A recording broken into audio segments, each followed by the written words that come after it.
Hello again, everybody, and welcome to another video. This video is just going to be a short explanation of where my next playthrough or let's play is going to come from. As of recording today, it is September 5th. Historically, the Battle of the Borodino Redoubt was on this day about over 200 and something odd years ago. Now, I did already do a let's play of Borodino last week, and this week I would like to do the Battle of Borodino. Now, I already played the Borodino Redoubt on Napoleon, or Battleground number 6, Napoleon in Russia from Talonsoft back in the late 90s. And I love this game. I just want to show you the graphics of this game. I know if you've watched the previous episodes of the Borodino Redoubt, you'll be well aware of this map already. But this is the map for the Battle of Borodino. Here's Great Redoubt. Now, if you're a younger generation, this does not look very good. This map might look terrible. But to my generation, this is the best map. I can't stop saying enough good things about this map. I know it was hand-drawn. I don't know, sorry. I think it was hand-drawn, but even still, it looks really good. Hit the shift key here. There's Borodino itself, with the church. You have the Great Redoubt. Here's a Doktorov's Corps. Or no, Doktorov's Corps is here. Raevsky's Corps is here. We go south here. We have Gorky and the redoubts around there. We have, who's this? Austrian Tolstoy's Corps is here. I'll just zoom out a little bit just to get a better view. So here's what you're looking at. When you're a wargamer and this is your kind of your cup of tea, this actually looks really good. Really, I love the brown tone to this. I love the trees. Here's the Guard Corps. The unit boxes look really good. The pictures for the units look good, although I'm not a fan of the Guard in particular, but the Grenadiers look great. The Musketeers look good. The Jaegers look good. The Cavalry all look awesome. The Artillery look awesome. Where's the Cavalry? Here's some Cavalry here. Dragoons are clearly defined. If I zoom in here, you can just see the green Dragoons with the goldy kind of helmet. Hussars have their have their look too. Excuse me. Heavy Cavalry have a big H there. You can tell they're heavy cavalry. Back here you have the Opaceni with their pikes and some muskets. The P down here for pike, M down here for muskets. There's 400 men in that hex. Now the Cossacks are in this blue color.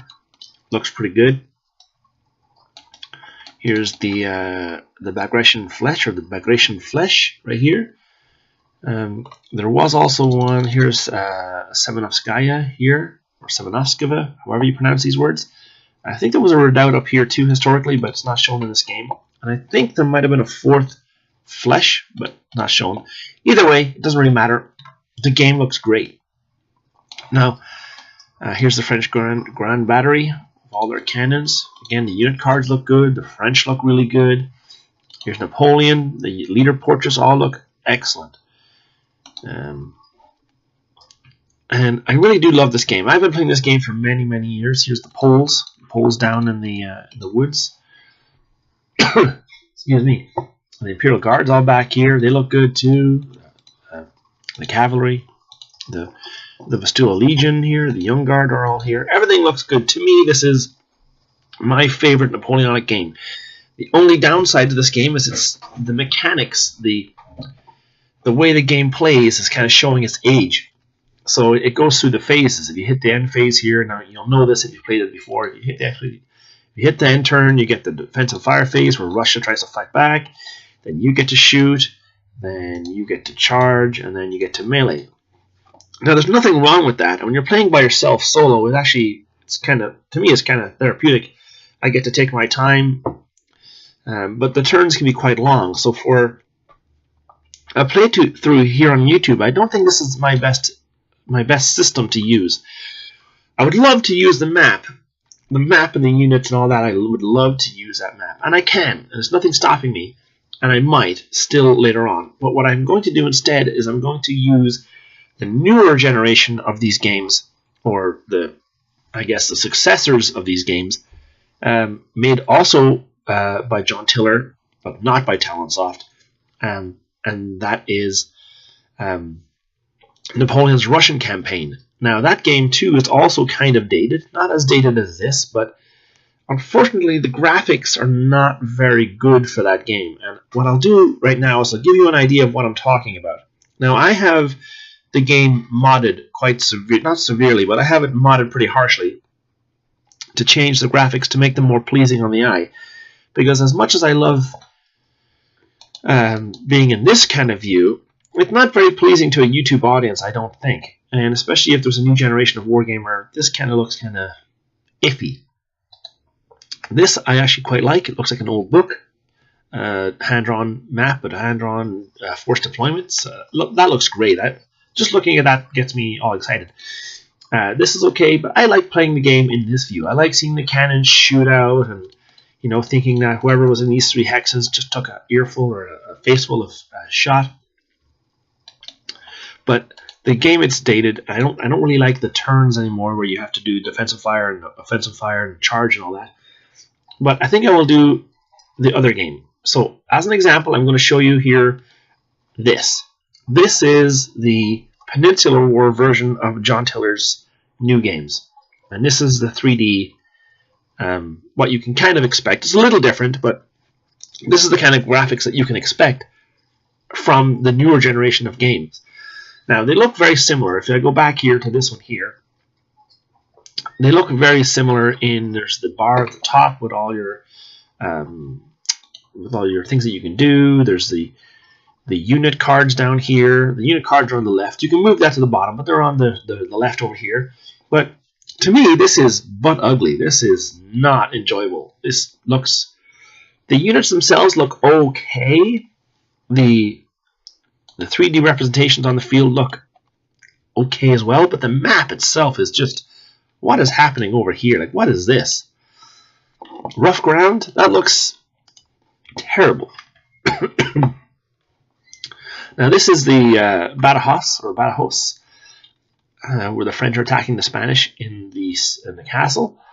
If I zoom out here, like the one good thing is the mouse wheel. You can actually use the mouse wheel to scroll in and out. This is the 2D zoom out view, which is it's just serviceable, but it looks edgy. It looks hazy. And these are the fields, like the road doesn't look good.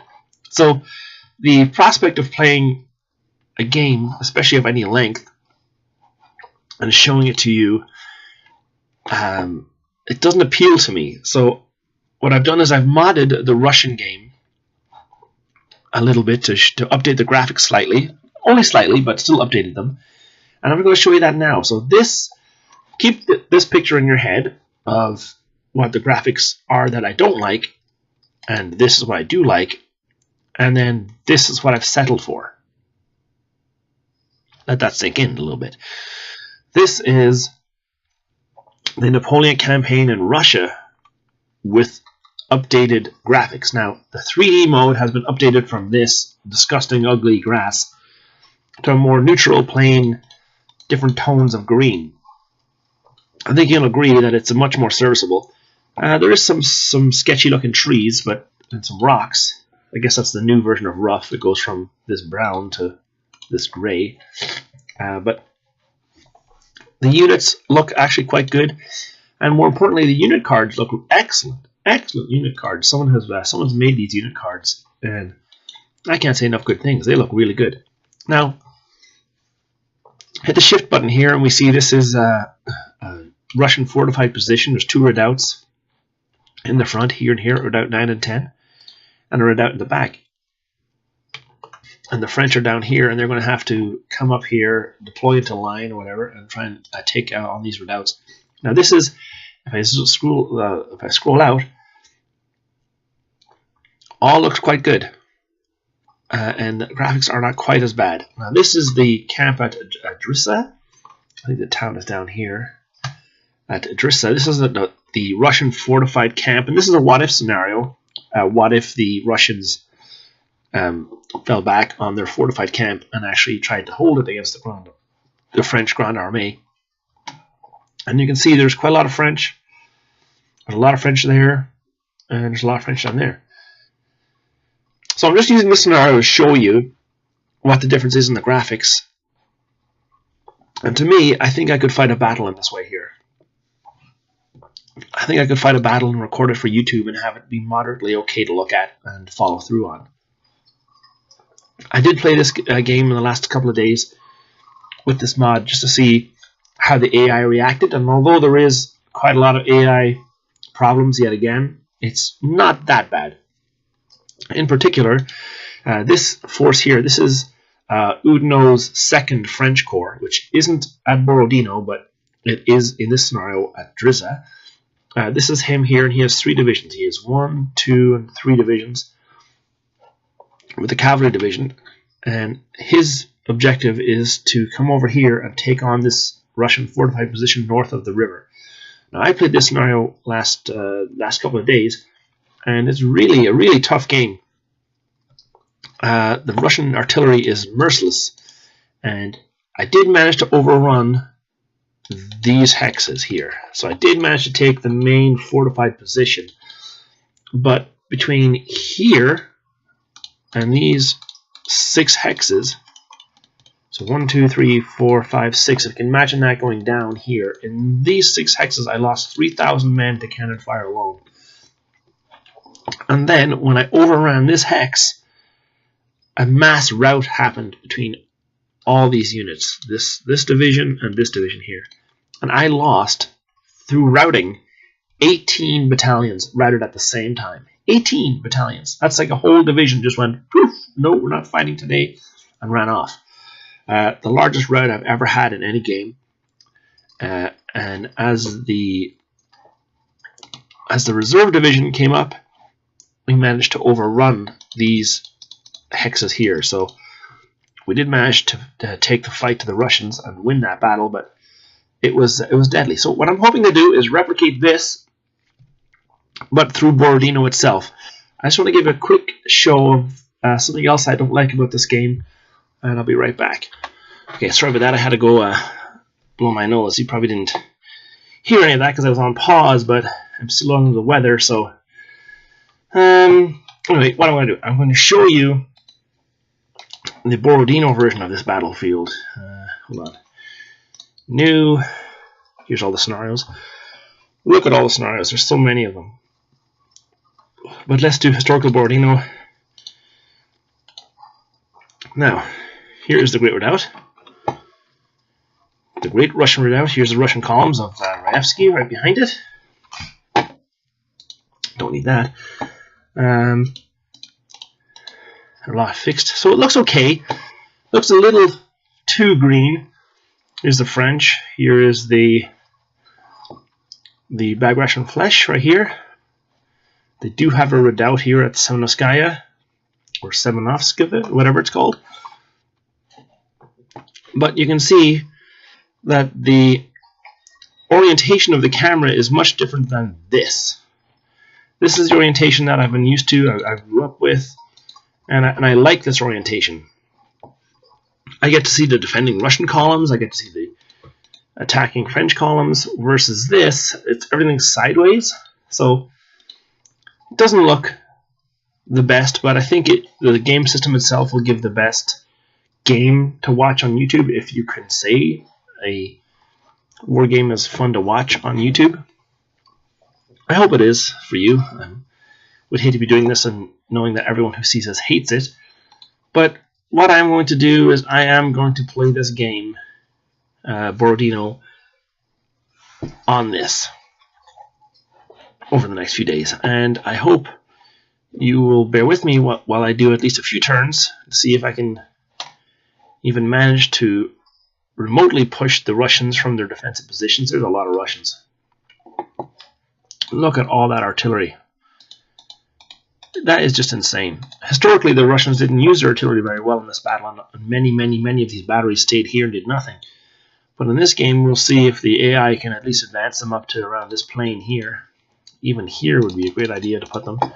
And we'll see. So I hope you join me, and we'll see you again on the next video.